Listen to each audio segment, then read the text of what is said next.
Sam, Machkovech, game critic at The Stranger here at the Northwest Pinball Show.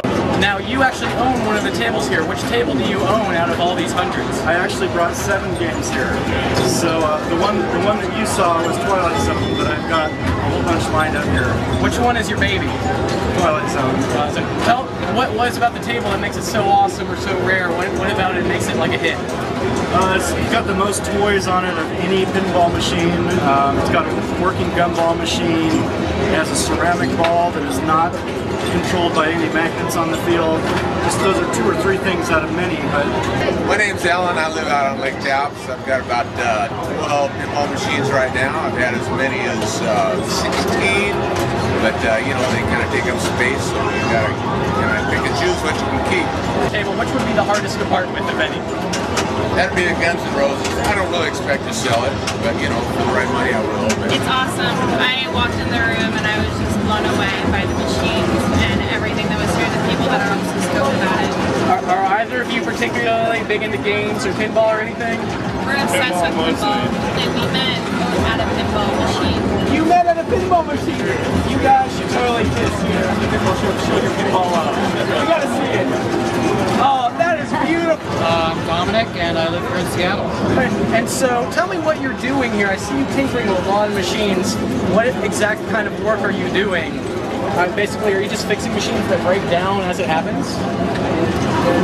Well, I've been working for about 11 years here in Seattle as an operator. So I actually operate pinball games in the city. Right now I have 3 games at Churchill. We used to have a lot of games out, but it's not like that anymore. So Dominic's my brother, and I've known him for my whole life. And for the last 11 years, he's been owning and operating electromechanical pinball machines in Seattle. He buys them from people, and then for as little as possible. Usually they don't work. They're from somebody's garage or basement. They've been rotting somewhere.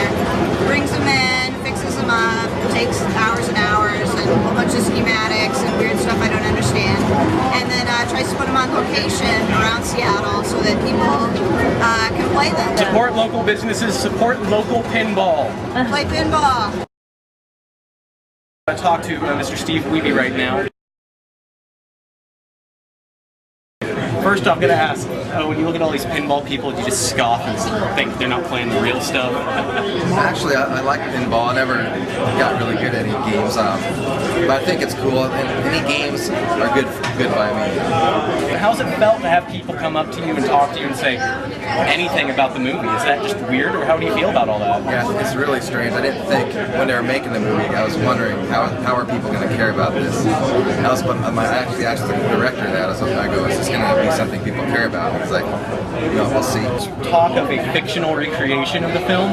Who do you want to star as you? Well, there was a few names bouncing around. There was one, Nathan Fillion would be a good pick too. That's pretty good. I see that. Yeah. Greg Kinnear was one that came up. But who would you want if you could just pick anybody and it didn't no contractual obligations? Ralph Macchio. You got to ask one question about what's the other guy's name? Your competitor, your rival. Is that Billy Mitchell's real hair? It is. I believe so. I've never actually felt his hair, but I know it's real.